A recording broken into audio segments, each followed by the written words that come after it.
Welcome to Telugu classes by Purnima. ఈరోజు వీడియోలో మనం గద్య కదంబంలోని అప్పుడు పుట్టి ఉంటే అనే పాఠం గురించి తెలుసుకుందాం. ఈ పాఠం రచయిత దేవులపల్లి కృష్ణశాస్త్రి గారు. ఇప్పుడు దేవులపల్లి కృష్ణశాస్త్రి గారి గురించి తెలుసుకుందాం. ఈయన తూర్పుగోదావరి జిల్లాలో పిఠాపురం దగ్గర చంద్రపాలెంలో 1897 సంవత్సరంలో జన్మించారు. దేవులపల్లి కృష్ణశాస్త్రి భావకవిత్వంలో సిద్ధహస్తుడు. కృష్ణపక్షం, ఊర్వశి వంటి కావ్యాలెన్నో రచించారు. సాహిత్య వ్యాసాలు, సినీ గేయాలు కూడా రచించారు. దేవులపల్లి కృష్ణశాస్త్రి గారు బిరుదులు కళాప్రపూర్ణ, పద్మభూషణ్. ఈయన 1980 సంవత్సరంలో మరణించారు. తెలుగు సాహిత్య చరిత్రలో శ్రీకృష్ణదేవరాయల కాలం స్వర్ణయుగం. రాయల ఆస్థానంలో 8 మంది కవులుండేవారు. వారిని అష్టదిగ్గజ కవులు అని అనేవారు. రాయల ఆస్థానాన్ని భువన విజయం అని కూడా అనేవారు. కృష్ణదేవరాయల కాలంలో పుట్టి ఉంటే, అంటే అప్పుడు కవులు ఉన్న కాలంలో పుట్టి ఉంటే వారి మధ్య ఉంటే ఎలా ఉంటుందో అని కవి ఊహించుకున్న సందర్భం అప్పుడు పుట్టి ఉంటే కథానిక. మహానవమి నాడు రాయలవారి భువన విజయంలో మనుచరిత్ర కావ్యము అందుకుంటున్నారన్న వార్త రాజ్యం నలుమూలలకు పాకింది. అన్ని ప్రాంతాల నుంచి కవీశ్వరులు, గాయకులు, విద్వాంసులు ఎక్కడెక్కడి వారో విజయనగరానికి ముందుగానే వచ్చారు. సాయం సమయాలలో తుంగభద్రా తీరమున విఠలస్వాముల కళ్యాణ మండపంలో కవుల గోష్ఠులు కలకలం చేస్తున్నాయి. అప్పాజీ, తిమ్మరుసయ్య వంటి సామంతుల గృహాంగణాలు ఈ ఏడు ఉన్నంత సందడిగా మరెప్పుడూ లేవు. ఇక వచ్చిన కవులలో సగం మంది పెద్దన్నగారి ఇంటనే దిగారు. పింగళి సూరన్న ఎప్పుడు విజయనగరం వచ్చినా కూడా తాతగారి ఇంటి వద్దనే దిగడము, అతని కవిత్వ ధోరణి వినిపించి రంజింపజేయడము ఉండనే ఉంది. ఆనాటి ఉదయం నుంచి అతడు వాకిట్లో నుంచి లోపలకు, లోపల నుంచి వాకిట్లోకి తిరుగుతూనే ఉన్నాడు. అంతలో వీధి మొగన కాహళధ్వనులు మోగుతాయి. కాహళధ్వనులు అంటే మంగళవాద్యాలు. అంతలో ముందు ఇద్దరు, వెనకాల శకటంలో అప్పాజీ, మహాకవి మందిర ప్రాంగణంలో దిగుతారు. శకటం అంటే గుర్రబండి. సూరన్న ఆవేశానికి, సంతోషానికి అంతులేదు. పెద్దన్నగారు వాకిట్లోకి వస్తారు. ఇంతలో అప్పాజీ వచ్చి పెద్దన్నగారితో ఇలా అంటాడు: గడియకో మరో గడియకో రాయలవారు అక్కడికి వేంచేస్తున్నారని, ఊరేగింపు మహోత్సవం అక్కడి నుంచి తరలి కొలువుకూటం దాకా సాగుతుందని చెప్పాడు. బంగారు కుండలాలు, జలతారు శాలువలు సవరించుకొని కవులు, పండితులు రాయలవారి రాకకై మొగసాలలో ఎదురు చూస్తుంటారు. ఇంతలో మంగళవాద్యధ్వనులు మరీ దగ్గరగా వినిపిస్తూ ఉంటాయి. ఈలోగా సేవకులు పరిగెత్తుకుంటూ వచ్చి మహారాజ ప్రాసాదం నుంచి రాయలవారు బయలుదేరినట్లు, కొంత దూరం వచ్చినట్లు, మరికొంత దగ్గరగా వస్తున్నట్లు చెప్తారు. శ్రీకృష్ణదేవరాయలు పెద్దన్నగారి ఇంటికి ఈ విధంగా చేరుకుంటున్నారు. మంగళవాద్యధ్వనులు మ్రోగుతుండగా పరివారం వెంటరాగా, సామంతులు తనను అనుసరించగా, ప్రజలు జయ జయధ్వానాలు పలుకుతుండగా శ్రీకృష్ణదేవరాయలు వారు పెద్దన్నగారి ఇంటికి వెళ్ళారు. మంగళవాద్యాలు మ్రోగుతుండగా రాజరాజ శ్రీకృష్ణదేవరాయలు వారు పల్లకీని తన చేతితో పైకి ఎత్తారు. అనంతరం కొందరు సామంతులు, కొందరు కవులు కూడా పల్లకీ బొంగులకు భుజాలు ఎత్తుకున్నారు. పెద్దన పల్లకీ మహోత్సవాన్ని తిలకించడానికి వచ్చిన కవులు, ఆహా ఎంతటి గొప్ప ప్రభువు, భోజుడు కూడా ఇలా చేసి ఉండడు.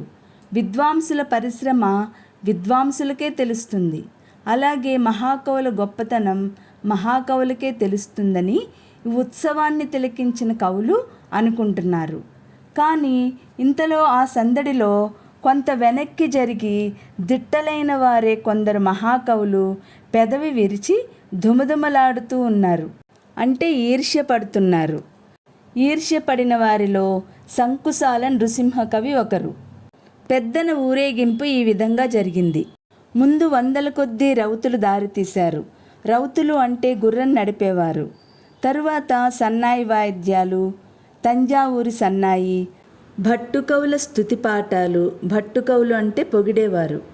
పిమ్మట కంచి నుంచి వచ్చిన కామసుందరి మేళం, వేదమంత్రాలు పఠించే వైదిక బృందం, మంత్రులతో, సామంతులతో, దండనాదులతో, కవులతో, పండితులతో, గాయకులతో, రాయభారులతో ఊరేగింపు సందడిగా ఉంది.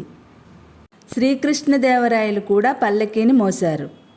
ఈ పాఠంలో దేవులపల్లి కృష్ణశాస్త్రి గారు ఒక్కొక్క కవిని ఈ విధంగా వర్ణించారు. ముందుగా అప్పాజీ వృద్ధుడు. ఈయన కళ్ళు కత్తి మొనలాగా దగదగలాడుతూ 4 వైపులా పరికిస్తూ ఉంటాడు. తరువాత సాళువ తిమ్మరుసయ్య. ఈయన విశాలమైన ఛాతీ, భుజాలు, బుగ్గమీసాలు కలిగి ఉన్నాడు. తరువాత నంది తిమ్మన ముక్కు కోటేసినట్లుగా పండు తమలపాకు వంటి శరీర ఛాయతో కర్పూరపు తాంబూలాన్ని బుగ్గలో ఉంచుకొని నములుతున్నాడు. అప్పాజీ, సాళువ తిమ్మరుసయ్య, నంది తిమ్మనలు ఈ విధంగా పెద్దన పల్లకీ ఊరేగింపులో ఉన్నారని దేవులపల్లి కృష్ణశాస్త్రి గారు వర్ణించారు. ఇప్పుడు దూర్జటి గురించి తెలుసుకుందాం. ఆయన నిష్కలంకమైన మనస్సుతో, నిశ్చలమైన చల్లని ముఖంతో ఉన్నారు. ఆయన వెనుకాల మాదయ్య గారి మల్లన మొలలో నుంచి బంగారపు పొడుంకాయ తీస్తున్నారు. ఆయనకి ఎడమవైపున రామభద్రుడు అపరంజి కుండలాలు, ఆకుపచ్చ శాలువా కప్పుకొని ఉన్నారు. అతనికి కుడివైపున రామరాజభూషణుడు ఉన్నారు. అతని ప్రక్క కందుకూరి రుద్రయ్య ఉన్నారు.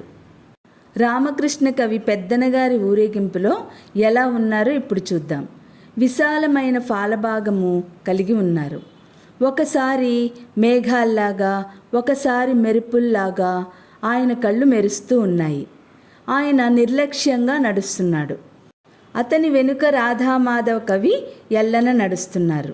ఈలోగా బండారు లక్ష్మీనారాయణ గారు భట్టిమూర్తిని తోసుకొని ముందుకు వచ్చారు. రాయలవారి అంతఃపురంలో సంగీత గురువు. ఆయన చేతిలో సంగీత సూర్యోదయం అనే గ్రంథం ఉంది. ఆయనతో వచ్చినవాడు బయగారపు రామయామాత్యుడు అనే గాయకుడు, దండనాథుడు. స్వరమేళానిధిని ఆ గాయకులకు వినిపించడానికి వచ్చారు. ఇప్పుడు బొడ్డుచెర్ల తిమ్మన్న గారి గురించి తెలుసుకుందాం. ఆయన కొంచెం దూరాన నడుస్తూ ఏదో ఆలోచిస్తున్నట్లుగా, వ్యూహం పన్నుతున్నట్లుగా వేళ్ళు తిప్పుకుంటూ వస్తున్నారు. ఈయన చదరంగపు ఆటగాడు. ఆ రోజులలో ఇలాంటి ఆటగాడు లేడు. కవీశ్వర దిగ్గంతులనిపించుకున్న శ్రీకృష్ణదేవరాయలతో చదరంగం ఆడి ఆయనను మెప్పించిన ఘనుడు. ఇతని ఆటకు చాలా సంతోషించి శ్రీకృష్ణదేవరాయలు కొప్పోలు గ్రామాన్ని సర్వాగ్రహారంగా ఈయనకు ధారపోసి ఇచ్చారు. శ్రీకృష్ణదేవరాయలు రచించిన సంస్కృత నాటకం జాంబవతి కళ్యాణాన్ని ప్రదర్శించడానికి నట్టువ నాగయ్య, నట్టువ తిమ్మయ్య గారు వచ్చారు. ఈ పండిత కూటంలో పాల్గొన్న తమిళ కవులు గీర్వాణ కావ్యకర్తలు, దైవజ్ఞ విలాస కావ్యకర్తలు, కొండవీటి విద్వత్ కవి సార్వభౌములు లక్ష్మీధరుల వారు వ్యాసతీర్థులు. అతడు రామనాథ డిండిబుడు. ఇరుసమై విళక్కన్ రచించిన తమిళ కవిరాజు హరిదాస్ అతడు. అతని ప్రక్కనే రాయలవారి ఉత్కళయాత్రను వర్ణించిన కుమార సరస్వతి, చాటు విఠలనాథుడు, పురందరదాసు, కనకదాసును, కర్ణాటక కవిరాజులు కలిసి నడుస్తున్న ఆ ముగ్గురు గుబ్బి మల్లినార్యుడు, సంజుడయ్య, లింగమంత్రి వీరందరూ ఊరేగింపులో పాల్గొన్నారు. ఆంధ్ర, కర్ణాటక, తమిళ సాహిత్యాలకు స్వర్ణయుగం శ్రీకృష్ణదేవరాయల కాలం. ఊరేగింపు వీధి మలుపు తిరిగి పెద్దనగారి ఇంటి వరకు వస్తోంది. పెద్దనగారి భార్య గృహ ప్రాంగణంలో గవాక్షంలో నుంచి 1000 కళ్ళతో చూస్తోంది భర్త రాక కోసం. గవాక్షం అంటే కిటికీ. పెద్దనగారి భార్య గర్వము, అణకువ మూర్తి కట్టినట్లున్నది. ఆమె ఆ మహాకవి ఇల్లాలు.